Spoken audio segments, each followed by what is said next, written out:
مجھے ایسی کوئی چیز ہی نظر نہیں آتی کہ شہباز شریف جو ایسی کر رہے ہوں کہ جس کی بنیاد پہ یہ تھیوری بھی فلوٹ ہو.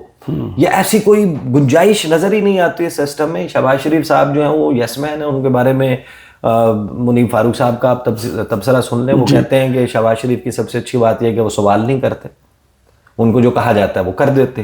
مطلب ہی ڈزنٹ ایون کوسچن. بالکل صحیح. تو اور ان کے بارے میں ابھی گزشتہ رات جو انٹرویو دیا خواجہ آصف صاحب نے, انہوں نے کہا کہ شہباز شریف جو اس راستے کے اوپر چل پڑے ہیں, جس راستے کو انہوں نے روشناس کروایا نون لیگ کو, 35 سال پہلے اس راستے کو ہم اپنا لیتے, اس ہائیبرڈ نظام کو, تو 35 سال میں جو سیاسی حادثات ہوئے ہیں وہ نہ ہوتے. تو شہباز شریف اگر یس مین ہے, وہ 12 کو کے فلائی اوور کا بھی کریڈٹ جو ہے وہ کہتے ہیں کہ آپ مجھے نہ دیں, تو شہباز شریف صاحب سے کسی کو کیا مسئلہ ہو سکتا ہے؟ جی مسئلہ نواز شریف صاحب سے ہو سکتا ہے, ان کے خیالات سے ہو سکتا ہے, ان کی مزاحمت کی خواہش, دم توڑتی ہوئی خواہش سے مسئلہ ہو سکتا ہے. شہباز شریف صاحب تو آل اوکے. تو پھر یہ ان خبروں کا میرا خیال ہے کہ یوں سمجھیں کہ دھڑن تختہ کہہ لیں, یا ان کا ڈراپ سین جو ہے وہ کل میں دیکھ رہا تھا, انصار عباسی صاحب نے خبر کی, اس خبر کو آپ دیکھ لیں تو وہ بیسکلی جو سیکیورٹی اسٹیبلشمنٹ ذرائع سے چھوٹے میاں اور بڑے میاں ہیں, ان کو پیغام دے دیا گیا ہے کہ آپ کا طرح نکلنے والی کوئی بات نہیں, آپ کا خام کا طرح نکل رہا ہے, ایسا کچھ بھی نہیں ہے. کہہ رہے ہیں دونوں ٹھیک چل رہے ہیں. ہاں تو میں کوئکلی جو ہے وہ خبر رکھ دیتا ہوں, اور پھر ہم ذرا ایکسٹینشن والے معاملے کے اوپر, جس کو ایکسٹینشن کہا جا رہا ہے, اس کے اوپر بات کر لیں گے.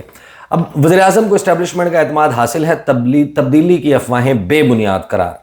وفاقی حکومت میں ممکنہ تبدیلی سے متعلق قیاس آرائیوں کے درمیان معتبر اور باخبر ذرائع نے ان افواہوں کو رد کرتے ہوئے کہا ہے کہ اسلام آباد اور راولپنڈی کے درمیان تعلقات انتہائی خوشگوار ہیں, اور عسکری قیادت وزیر اعظم شہباز شریف کی قیادت پر مکمل اعتماد رکھتی ہے.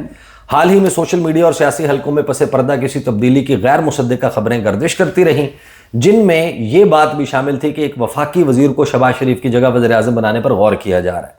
تاہم ایک سینئر حکومتی عہدیدار نے اس امکان کو سختی سے مسترد کرتے ہوئے کہا کہ پنڈی اور اسلام آباد کے درمیان معاملات بالکل ویسے ہی اچھے ہیں جیسے پہلے تھے. حکومت اور سیکیورٹی اسٹیبلشمنٹ سے وابستہ ذرائع نے تصدیق کی کہ موجودہ سیٹ اپ کو مکمل حمایت حاصل ہے, اور سیاسی سیٹ اپ میں فوری طور پر کسی تبدیلی کا کوئی امکان نہیں. عسکری قیادت وزیر اعظم شہباز شریف پر مکمل اعتماد رکھتی ہے, اور فی الوقت کسی قسم کی سیاسی تبدیلی کی خواہش نہیں. سیاسی تجزیہ نگاروں کے مطابق پاکستان میں سول و عسکری کشیدگی اور پس پردہ سیاسی انجینئرنگ کی تاریخ کی وجہ سے اس قسم کی افواہیں اکثر زور پکڑ لیتی ہیں. تاہم حکام کی جانب سے واضح تردید یہ ظاہر کرتی ہے کہ موجودہ حالات میں سٹیٹس کو برقرار رہے گا, کیونکہ حکومت اور اسٹیبلشمنٹ دونوں کی توجہ معیشت کے استحکام اور سیکورٹی چیلنجز پر مرکوز ہے, اس لیے کسی بڑی سیاسی تبدیلی کا امکان مستقبل قریب میں نظر نہیں آتا. یہ جناب, اور پھر قبل ازیں دی نیوز کی ایک رپورٹ میں کہا گیا تھا کہ شہباز شریف اور فیلڈ مارشل عاصم منیر کے درمیان تعلق دو طرفہ ہے. جنرل عاصم منیر کی قیادت میں عسکری اسٹیبلشمنٹ کو شہباز شریف میں ایک ایسا ساتھی ملا ہے جس پر ادارہ نہ صرف اعتماد کرتا ہے بلکہ عملی طور پر اس کی حمایت بھی کرتا ہے. دیکھیں, میں تو رات بھی جو میرا شو ہے اس میں میں نے یہ بات کہی تھی کہ نون لیگ کا 1 پیج نہیں ہے. جو اس وقت نون لیگ ہے اس کی کتاب بھی ایک ہے, اس کی لائبریری بھی ایک ہے, اور اس کا پرنٹنگ پریس بھی ایک ہے. صحیح. پیج کی بات تو پیچھے ہٹا دیں, یہ پیج پھٹ سکتا ہے, لیکن اس پیج کو اگر کوئی پھاڑ سکتا ہے تو وہ نہ نون لیگ ہے نہ اسٹیبلشمنٹ, وہ نہیں اس پیج کو پھاڑیں گے. Both have no problems. اس پیج کو اگر کوئی پھاڑ سکتا ہے تو وہ عمران خان. صحیح.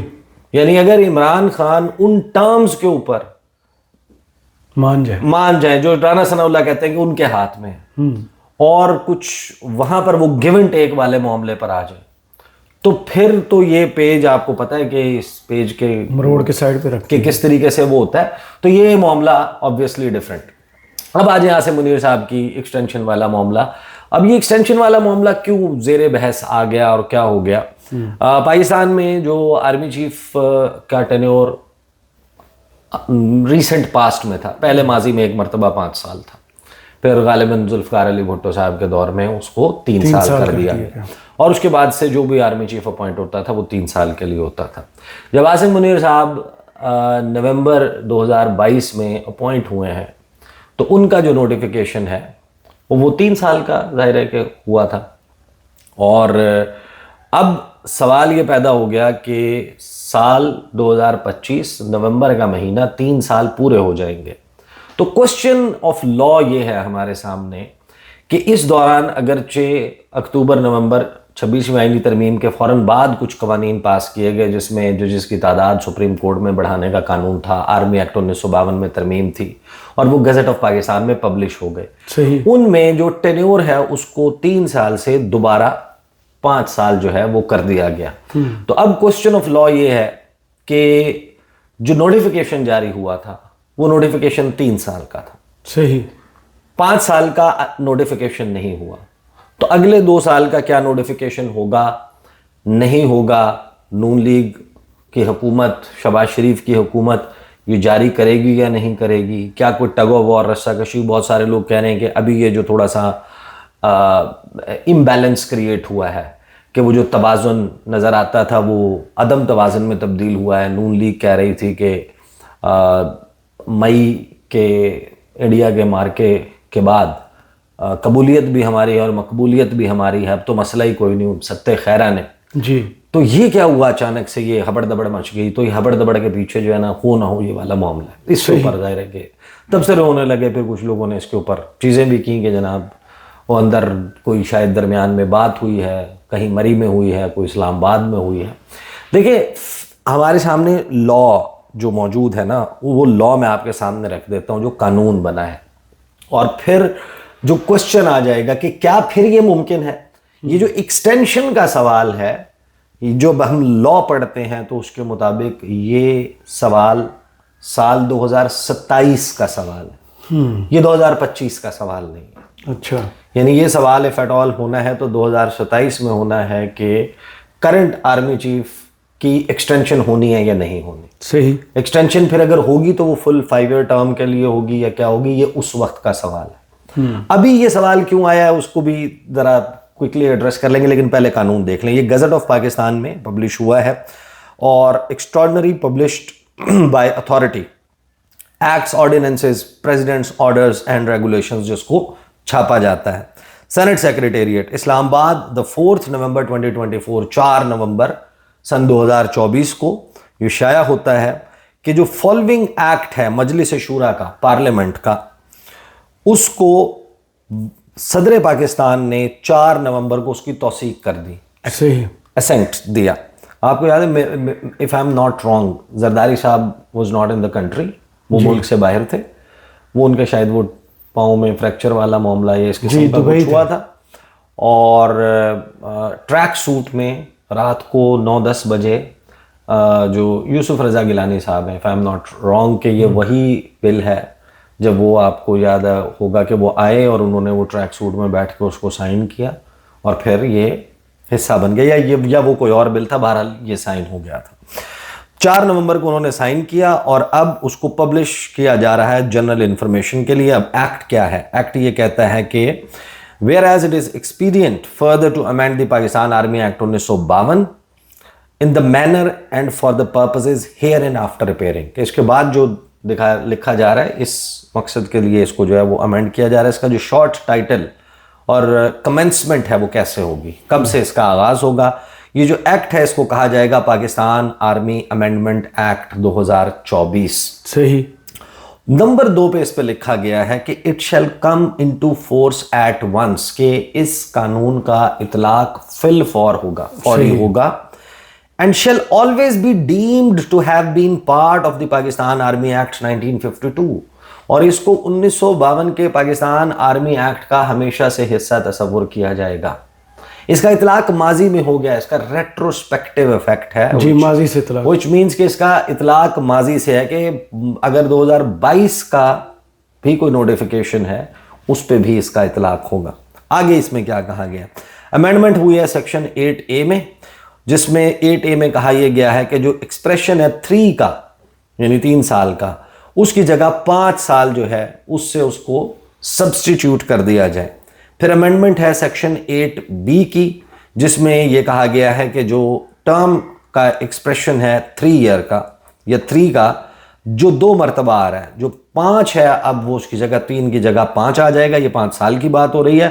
آفٹر دی ایکسپریشن اور the expression and oblique or shall be substituted, اور پھر section 8C ہے retirement age and service limits of the chief of the army staff. وہ یہ کہتا ہے کہ the retirement age and the service limits prescribed for a general under the rules, کہ کوئی ایج لمٹ تھی, کیپ, کہ بھئی 62 سال کے بعد یا 63 سال کے بعد کوئی بندہ سروس میں نہیں رہ سکتا. تو یہاں پر یہ کیا گیا کہ the retirement age and service limits prescribed for a general under the rules and regulations made under this act shall not be applicable to the chief of army staff. کہ جنرل آف پاکستان آرمی کا جو age cap ہے وہ chief of army staff پہ apply نہیں ہوگا. During this his tenure of appointment, re-appointment and or extension, کہ ان کی تعیناتی کے وقت کے دوران, دوبارہ سے تعیناتی کے وقت کے دوران, یا ان کی مدت ملازمت میں توسیع کے دوران, ان کے اوپر یہ ایج لمٹ اپلائی نہیں ہوگی. Throughout such tenure, the Chief of Army Staff shall continue to serve as a general in the Pakistan Army. He will never be considered as retired, کہ ان کو ریٹائر تصور نہیں کیا جائے گا. اب یہ سوال ظاہر ہے کہ ایک لیگل کوشچن موجود ہے. کچھ لیگل ایکسپرٹ سے میری بات ہوئی, ان کا بڑا واضح موقف ہے. وہ یہ کہتے ہیں کہ کیونکہ قانون کے تحت یہ ایکسٹینشن نہیں ہے, یہ ٹینیور بڑھا ہے. اب یہ فل ٹرم ہے 5 سال کا, جو 2022 نومبر سے لے کر 2027 نومبر تک ہے, اور اس کے لیے کسی نئے نوٹیفیکیشن کی ضرورت نہیں ہے. ایک لیگل انڈرسٹینڈنگ یہ ہے. صحیح. دوسری لیگل انڈرسٹینڈنگ یہ ہے کہ قانون تو یہی ہے کہ اب آپ نے قانون یہ بنا دیا انلیس یہ قانون تبدیل ہو. صحیح. قانون یہی ہے کہ سال 2022 سے 2027 تک کی یہ اب اپوائنٹمنٹ ہے, تصور ہوگی. لیکن اس کا نوٹیفیکیشن جو ہے, کیونکہ 2022 میں 3 سال کا ہوا تھا, لہٰذا نئے قانون کے مطابق ایک نوٹیفیکیشن جو 5 سال کا ٹرم ہے اس کے حساب سے ہونا, اور اس کا گزٹ آف پاکستان میں پبلش ہونا ضروری ہے. سو یہ ایک بیسک چھوٹا سا نقطہ ہے کہ جس کی بنیاد کے اوپر بحث ایکسٹینشن کی ہو رہی ہے. ایکسٹینشن اگر ہونی ہے تو وہ سوال آئے گا سال 2027 میں. صحیح. آپ نے دیکھا ہوگا کہ اس کے اوپر ایک پریس کانفرنس جو اسد کیسر صاحب نے, جس میں انہوں نے باجوہ صاحب کو دی ہوئی ایکسٹینشن کے اوپر کہا کہ غلطی تھی اور قوم سے معافی مانگی. اس کے اوپر پھر فیصل واڈا کا ٹویٹ جس میں انہوں نے کہا کہ تسلسل ہے, کنٹینیویشن رہے گا رہے گا رہے گا, اور کسی کے بات میں ہمت نہیں ہے کہ اس کو روک سکے. اور انہوں نے یہ پوری بات کی. اس پہ رانا ثناء اللہ صاحب نے یہ اسٹیٹمنٹ دیا کہ نون لیگ کی پالیسی ہے اور نواز شریف کی پالیسی ہے کہ کسی کو ایکسٹینشن نہیں دینی. تو یہ بحث ساری کی ساری اس کے ارد گرد بنی ہوئی ہے. اب آ جائیں اس سیاسی گراؤنڈ ریالٹیز یا اس معاملے کے اوپر. حکومت کے پاس دیکھیں, اگر if at all کوئی فریش نوٹیفیکیشن ہونا ہے تو وہ حکومت پہ بائنڈنگ ہے ایز پر دا لا کہ انہوں نے کرنا ہے. صحیح. یہ سوال آتا اس وقت کہ حکومت کرے گی یا نہیں کرے گی اور کس کا کرے گی, اگر کوئی فریش سمری جانی ہوتی for the appointment of N army chief. اگر تو سمری کریٹ ہو رہی ہوتی جس میں آپ کے ٹاپ 5 یا 6 سینیورٹی کے حساب سے لیفٹیننٹ جنرلز کے نام اس میں ہوتے اور وہ حکومت کو آتی, تو پھر آپ کے ذہن میں یہ سوال آتا ماضی کا ٹریک ریکارڈ رکھتے ہوئے کہ اندر کوئی ٹگ آف وار چل رہی ہوگی, لابنگ چل رہی ہوگی, یا اپنے طور پر انفلوئنس کرنے کی حکومت کو کوشش کی جا رہی ہوگی. یہاں پر تو معاملہ ہے نوٹیفیکیشن کا زیادہ سے زیادہ, جس پہ بھی رائے منقسم ہے. کچھ لوگ کہتے ہیں, کچھ لیگل ایکسپرٹس کہتے ہیں کہ ہونی ہے, کچھ کہتے ہیں کہ نہیں ہونی, کوئی نیا نوٹیفیکیشن نہیں ہونا. تو یہ کوسچن آف لا ضرور ہے, لیکن یہ کہ اس میں کوئی نئی چیز ہو سکتی ہے, آؤٹ آف باکس ہو سکتی ہے. اور یعنی کہ اس وقت گراؤنڈ ریالٹی ادروائز بھی دیکھ لینا. ہمارے ہاں پاکستان میں ایک مقبول نظریہ یہ ہے کہ اگر آپ امریکہ کے ساتھ یعنی کہ کوئی بیڈ بکس میں ہے یا ٹکر ہوئی بھی ہے, کوئی مسئلہ ہوا ہے, تو پھر آپ کے فلاں فلاں فلاں مسائل ہو سکتے ہیں. تو امریکہ تو 2 دفعہ انویٹیشن ہو گیا. پھر ایک اور کوئی دوست ملک ہو سکتا ہے, تو وہ چین ہو سکتا ہے. جہاں پر امریکہ کے دورے ہو رہے ہیں وہاں پر چین کے دورے بھی ہو رہے ہیں. وہ جو اس کے بیلنسنگ ایکٹ ہے وہ بھی ساتھ ساتھ ہو رہا ہے. پھر اس کے بعد تیسرا سوال آ جاتا ہے سعودی عرب کا, یو اے ای کا, گلف کا. ادھر بھی آپ کو وہ نہیں آ رہا مسئلہ. پھر سوال جو ہے وہ middle east in the larger اس میں بات کر لیں. تو ایز سچ کوئی نظر نہیں آتا کہ کوئی چیز ہو. اور پھر شہباز شریف صاحب کی حکومت, شہباز شریف صاحب کو آپ کو معلوم ہے کہ وہ ان کا کیا ہے، اور ان کا موقف خواجہ آصف صاحب نے جس بہترین انداز میں رکھا ہے وہ رکھ ہی نہیں سکتا. انہوں نے جو گفتگو کی ہے محمد مالک صاحب کے انٹرویو میں 13 منٹ 13 سیکنڈ سے آن ورڈ، تو میرا خیال ہے کہ یہ بحث ظاہر ہے کہ ایک کرسپی قسم کی بحث ہے. صحیح. اس کے اوپر آبویسلی لوگ جاننا چاہتے ہیں، سمجھنا چاہتے ہیں، لیکن جو ایکسٹینشن تھی، اگر آپ اس کو ایکسٹینشن سمجھتے ہیں تو ایکسٹینشن نون لیگ نے ٹینیور میں دے دی. اب وہ فل ٹرم ہے، اب وہ فل ٹرم ایکسپائر ہونا ہے 2027 میں، تو سوال تو اب 2027 کا ہے، انلیس کوئی نیومیریکل اسٹرینتھ ہو جو قانون اس ملک کا دوبارہ سے تبدیل کر دے، 7 سال کر دے، 10 سال کر دے، 3 سال کر دے، 2 سال کر دے، 1 سال کر دے، وہ پھر آپ کو شرح دستور کی وہ بڑی سی عمارت جہاں پر یہ لوگ بیٹھتے ہیں ادھر دیکھنا ہوگا. بہت شکریہ عیسیٰ نقوی آپ کے تجزیے کا. کمنٹس باکس میں ضرور بتائیے گا یہ ویڈیو آپ کو کیسی لگی. اجازت دیجیے، اللہ حافظ.